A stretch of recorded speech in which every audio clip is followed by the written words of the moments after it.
저기 다 과일이 앉아 계시죠? 예, 여기에 있는 과일 색깔이 다 저기에 앉아 계세요.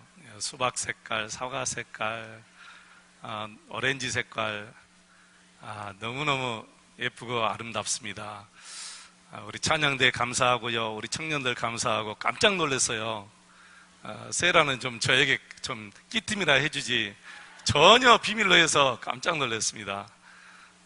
너무 감사하고요. 또 이렇게 예쁘게 장식해 주신 모든 분들께 진심으로 감사합니다. 우리 다 같이 박수 한번 하겠습니다.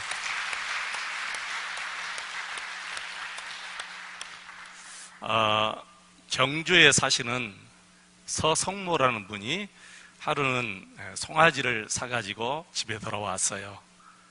그런데 주인보다 옆집에 사시는 김보배라는 할머니가 이 송아지를 더 예뻐하고 더 좋아하고 더 귀여워하는 거예요. 그래서 이 김보배라는 할머니가 배추도 갖다 주고, 배추 비쌀 때는 비싸잖아요. 배추도 갖다 주고, 또 무 잎사귀 소들이 잘 먹거든요.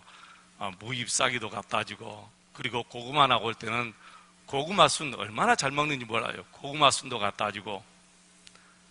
그렇게 키우는데 이 김보배 할머니하고 이 송아지가 너무너무 절친한 친구가 돼버린 거예요. 그리고 10년을 그렇게 살았답니다. 많이 살았죠. 10년 동안 친구처럼 이렇게 살았는데 1993년 5월 3일 날 우리 김보배 할머니가 87세로 세상을 떠나십니다. 그 다음날 동네가 난리가 났어요. 소가 없어져 버린 거예요. 그 소가 없어져서 동네 사람들이 다 찾아다녔는데 없었는데 그날 저녁 때쯤, 그 다음날 저녁 때쯤 산속에서 우왕 우왕 그렇게 소리가 들리는 거예요. 우엉이 뭔지 아세요? 소우자, 소가 엉엉 운다는 뜻이에요. 우왕 우왕 그렇게 울어서 깜짝 놀라서 그걸 가보니까 할머니 묘 앞에서 소가 눈물을 흘리면서 고개를 끄덕끄덕 이렇게 하고 있었대. 놀라운 일이에요. 사람들이 그걸 다 목격했어요. 소를 집에다 갖다 놓으면 또 가버리고, 갖다 놓으면 가버리고, 그래서 어떻게 하면 좋을까 하고 하다가 할머니의 사진을 그 소 애양간에다 이렇게 걸어 놓기로 했어요. 그래서 소가 더 이상 이제 거기 가지 않고 애양간에 있었던 거예요.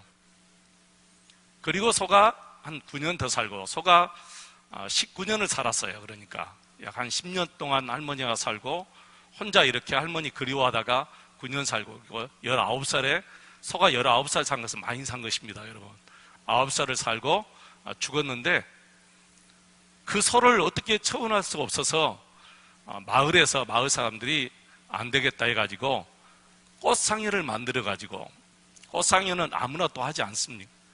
꽃상회를 만들어 가지고 상회에다 태워 가지고 할머니 묘 옆에다가 무덤을 하나 만들었어요. 그럼 무덤을 총이라고 그러잖아요. 그래서 의우총 이렇게 해가지고 소 무덤을 만들어서 기념을 했답니다.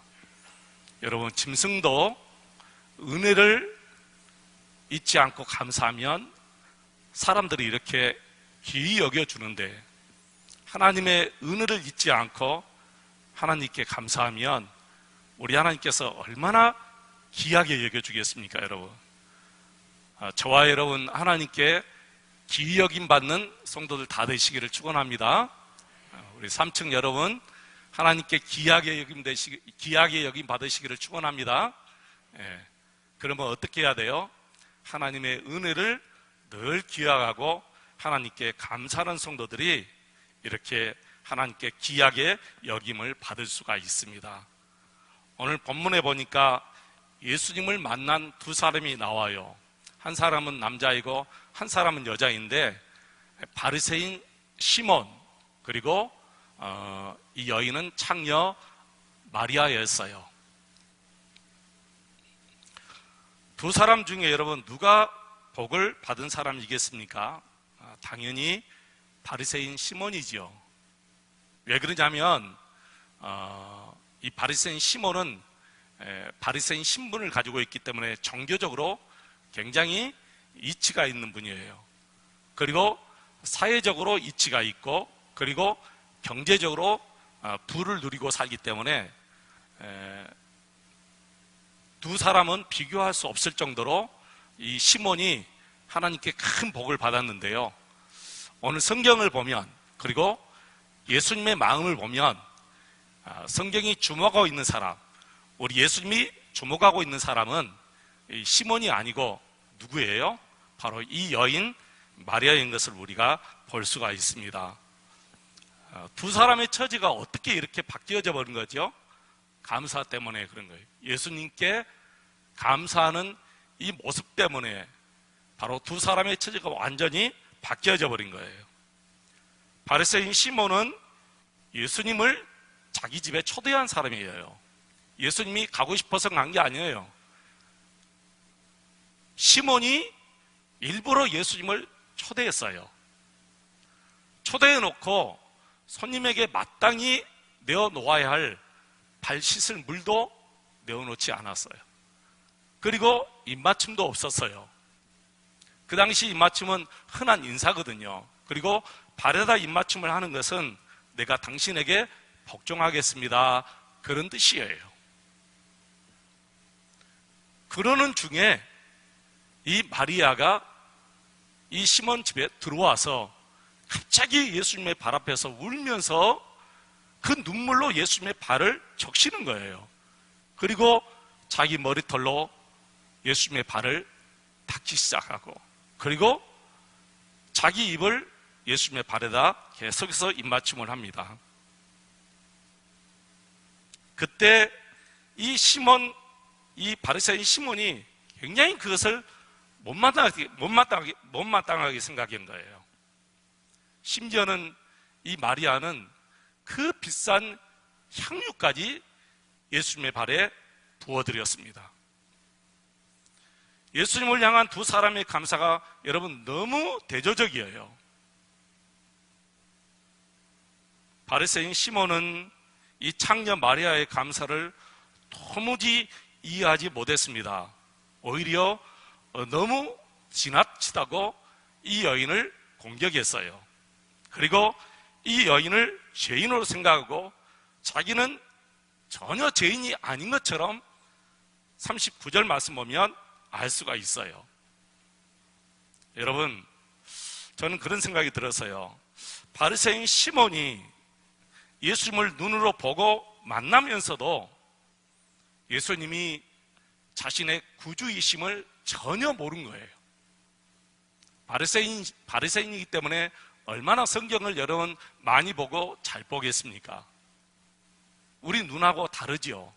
이 서기관, 제사장, 바리새인의 눈은 우리 눈하고 달라요. 그 정도로 성경을 많이 본 사람들이에요.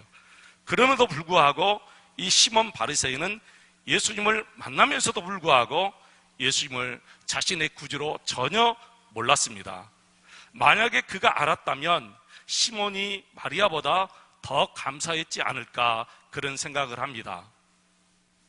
여러분, 하나님을 인격적으로 알지 못하는 사람은 넘치는 감사를 이해할 수가 없습니다. 제가 목회를 시작하고 전도사 시절에 이런 일이 있었습니다. 교육자 회의를 하기 위해서 갔는데 그 교회가 마침 개척교회였어요. 예배가 다 끝나고 목사님 한 분이 우리가 이 교회를 위해서 특별 헌금을 한번 했으면 좋겠습니다, 그러는 거예요. 그때 제 생각에 또 헌금, 그런 생각이 확 들더라고요. 갑자기 특별 헌금을 하자고 하니까 그런 생각이 든 것이 아니고 아깝다, 그런 생각이 든 거죠.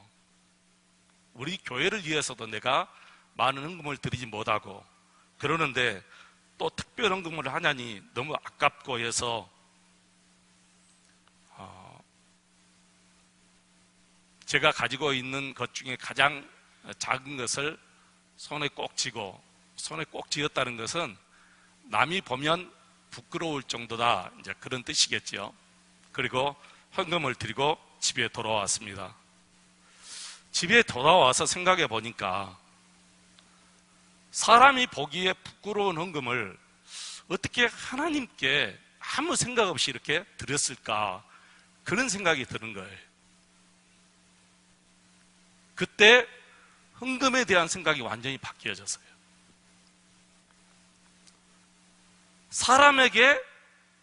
사람이 보면 부끄러울 정도의 헌금을 어떻게 하나님께 그렇게 드릴 수 있느냐, 그 생각이 들어가지고 그 다음부터는 정말 최선을 다해서 헌금을 드려야 되겠다.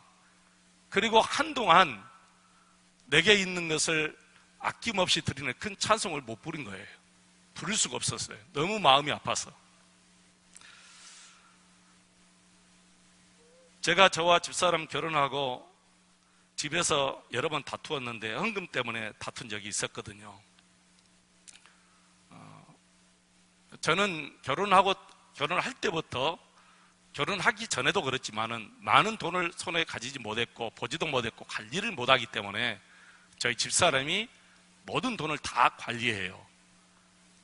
그렇기 때문에 내 생각하고 집사람 생각은 완전히 틀리죠. 제가 하는 것은 우리 집사람 차에다 태우고 은행에 데려다주고 차에 기다렸다가 또 데려오고, 그 일 외에는 한 적이 없어요. 모든 돈은 다 집사람이 다 봅니다. 저는 지금도 우리 교회에서 지금 사례비를 주는데 집사람이 통장을 다 관리하기 때문에 어떻게 나오는지, 처음에 다 들었는데도 지금 어떻게 지금 얼마나 나오는 거 그것도 잘 모르겠어요. 집사람이 다 하니까. 문제는 특별헌금을 드릴 때가 이제 문제예요. 감사헌금 11조, 이것은 당연히 드려야 되니까 문제 될 것이 없어요. 그런데 특별헌금을 드릴 때는 이제 문제가 되는 거예요. 서로 의견이 달라요. 누가 더 많이 드린다, 누가 많이 더 적게 드린다, 그런 뜻이 아니고요. 아마 우리 성도님들 가정 중에도 그런 가정이 분명히 없지 않아 있을 수도 있잖아요. 나는 모르니까 이제 엉뚱하게 이렇게 드리자 그러고, 집사람 이제 살림을 하니까 살림에 맞추어서 이렇게 얼마 이제 드려야 되겠다, 그런 것 때문에 또 여러 번 이제 갈등이 있었습니다.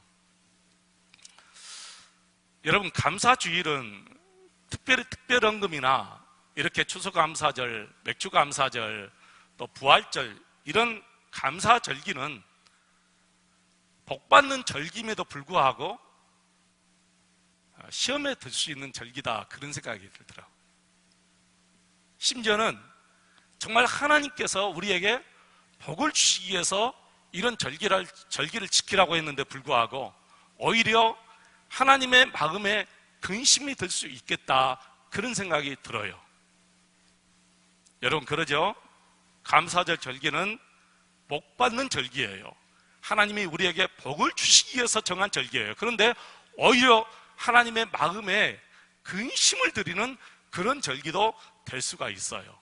우리 같은 경우에는 그런 마음이 하나님께 근심이 되잖아요. 성경에 보니까 그런 말씀이 있어요, 여러분. 말라기 여러분 1장 8절 말씀 한번 보실까요? 말라기 1장 8절 말씀 보시면, 만군의 여호와가 이르노라, 너희가 눈먼 희생제물을 바치는 것이 어찌 악하지 아니하며 저는 것, 병든 것을 드리는 것이 어찌 악하지 아니하냐. 이제 그것을 너희 총독에게 드려보라. 그가 너를 기뻐하겠으며 너를 받아주겠느냐.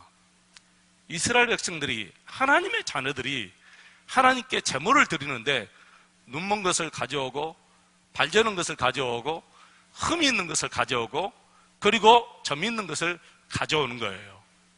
하나님이 기가 막히죠. 하나님의 마음이 근심이 생긴 거예요. 그래서 이스라엘 백성들에게, 당신의 자녀에게 너희들 이것을 너희들 임금에게 좀 갖다 주어 보아라. 그 임금이 기쁨으로 받겠느냐, 그 말이에요. 안 받지요. 근데 임금도 기쁨으로 받지 못할 재물을 이렇게 가져와서 나를 근심하게 하느냐, 그런 뜻이거든요. 여러분, 말라기 1장 10절에도 또 이런 말씀이 나와요. 1장 10절 보십시오. 만군의 여호와가 이르노라. 너희가 내 제단 위에 헛되이 불사르지 못하게 하기 위하여 너희 중에 성전 문을 닫을 자가 있었으면 좋겠도다. 내가 너희를 기뻐하지 아니하며 너희가 손으로 드리는 것을 받지도 아니하리라. 이 말씀을 보면 정말 하나님의 답답한 마음을 볼 수가 있어요. 차라리 좀 누가 성전 문을 좀 닫아버렸으면 좋겠다는 거예요. 그걸 성전 문을 열고 가지고 와서 제단에 놓고 불사르고 하나님 받으십시오 하고 하는데 하나님의 마음이 얼마나 여러분 근심되겠어요. 차라리 성전 문을 닫아버렸으면 좋겠다. 그리고 하나님께서 이렇게 말씀하셔요. 내가 너희를 기뻐하지 아니하고 그랬어요. 드리는 재물을 기뻐하지 않는 것이 아니에요. 너희를 기뻐하지 아니하고 그렇게 하나님께서 말씀하시잖아요. 여러분, 재물만 하나님께서 받지 않는 것이 아니고 그 사람의 마음, 그 사람까지 하나님께서 기뻐하지 않는다고 했습니다.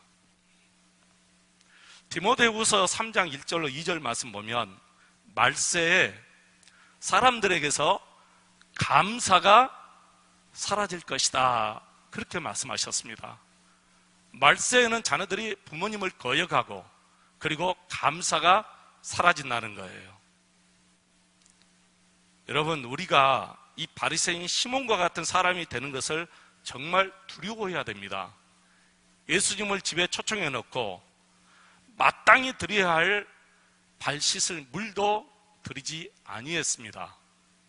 그리고 예수님께 입맞춤도 하지 않았습니다.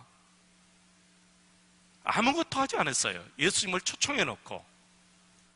우리가 그런 삶을 살고 있지 않는지 한번 생각해 보셔야 돼요. 예수님을 내 마음에 모셨으면 정말 예수님과 함께 우리가 살아야 되고 예수님 기뻐하시는 일을 우리가 하고 살아야 돼요. 여러분, 그거 당연한 것이잖아요. 예수님을 초청했으면. 여러분이 저를 초청했다면 집에다 이렇게 저를 초청해놓고 저와 함께 아무것도 하지 않고 여러분 일을 하고 저는 혼자 방곳에 멍하니 앉아있으면 이건 손님을 초청한 마음이 아니잖아요. 우리는 예수님을 마음에 모셨습니다. 손님으로 초청한 것이 아니에요. 내 주인으로 모신 거예요. 주인으로 모셨다면 정말 인격적으로 우리 예수님을 대하고 감사할 때도 인격적으로 감사를 드려야 돼요. 또 우리 생활할 때 정말 인격적으로 우리 예수님과 함께 교제를 나누어야 돼요.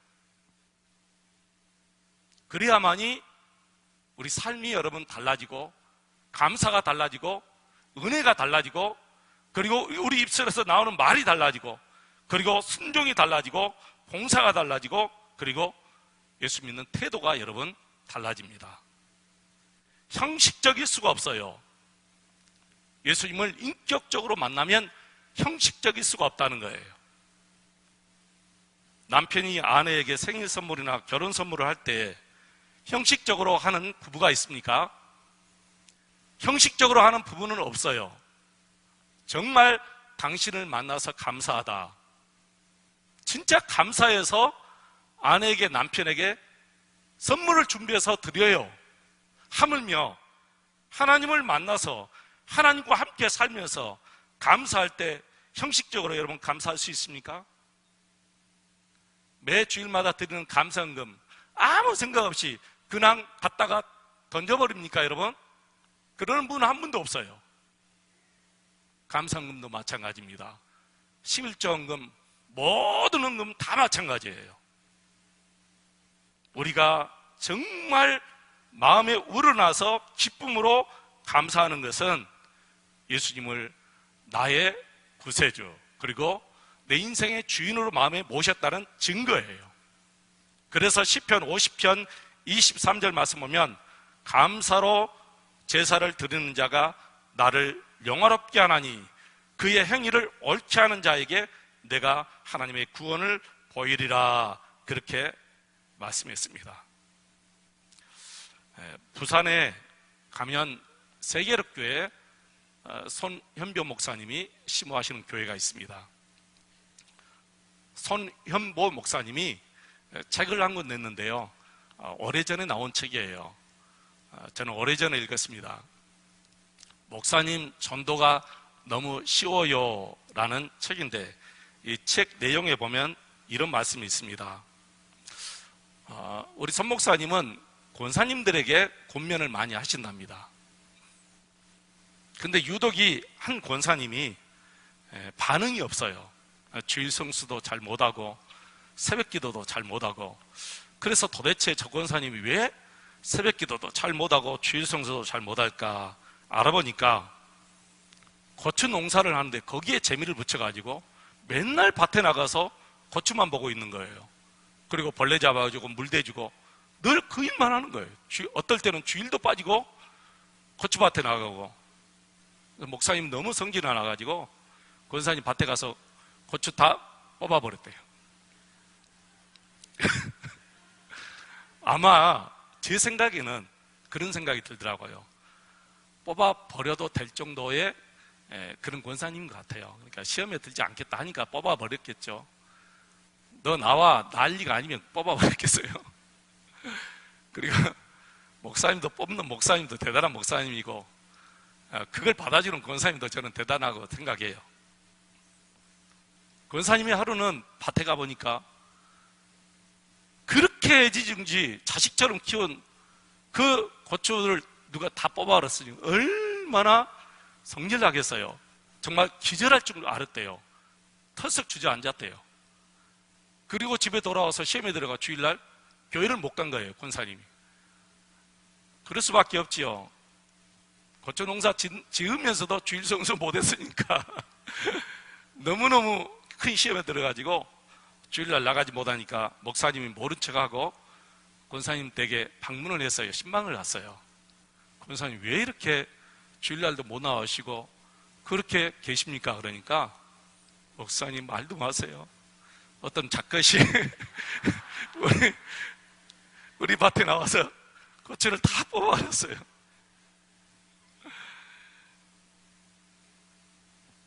목사님이 권사님에게 그랬대요. 권사님, 제 말 좀 들어보세요. 권사님, 한 번이라도, 정말 한 번이라도 예수 그리스도를 마음에 모시고 살면서 너무너무 기쁘고 감사해서 그렇게 심장이 떨린 적이 있습니까? 권사님, 한 번만이라도 구원의 은혜에 감사해서 전도해서 한 영혼이 예수 믿고 정말 잘하는 것을 보고 너무 기뻐서 심장이 떨린 적이 있습니까? 그럴 때 권사님께서, 하나님께서 권사님의 마음을 터치해 주신 거예요. 어루만져 주시는 거예요. 그 자리에서 권사님이 회개를 하면서 눈물을 흘리면서 회개하면서 목사님, 그 고추가 뭐길래, 내가 고추에 정신 팔려가지고 이렇게 살았습니다. 목사님, 내가 회개합니다. 그 자리에서 회개하고 그 해에 전도하기 시작해가지고 11명을 전도해서 11명이 다 세례를 받았다는 거예요. 놀라운 역사가 일어난 거예요. 여러분, 그렇습니다.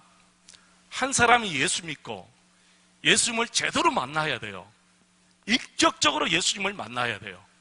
인격적으로 예수님을 만나지 않으면 권사님이라 할지라도 장로님이라 할지라도 주일 성수 못합니다. 주일날 밭에 나가서 농사일하고 주일날 친구들과 골프 치러 가고 자기 마음대로 다 해요.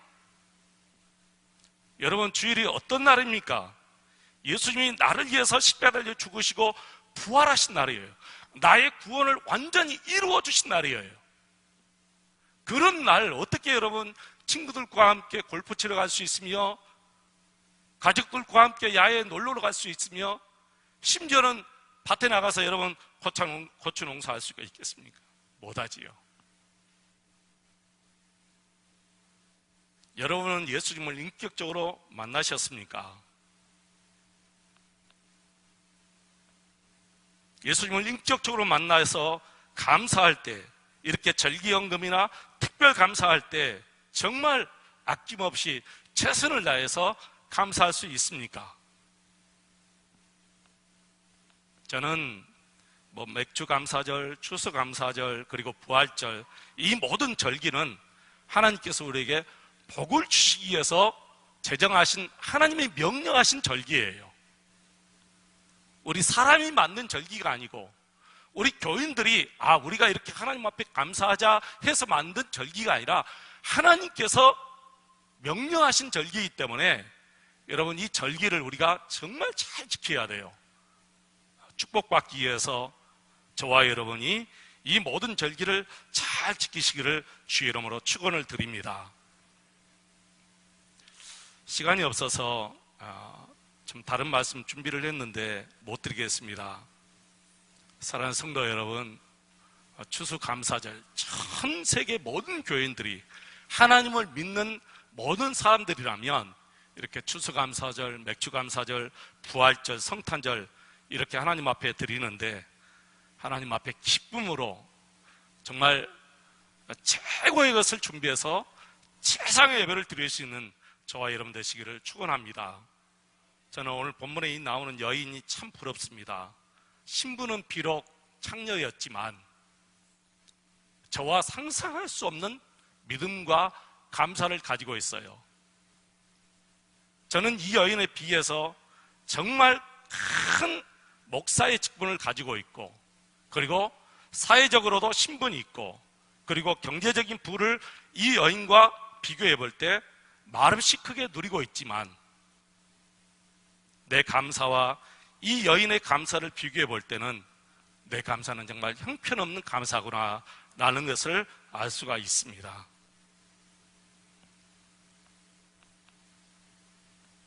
여러분, 작은 것부터 우리 하나님께 감사할 수 있는 저와 여러분 되시기를 축원합니다. 우리 한번 기도하십시다.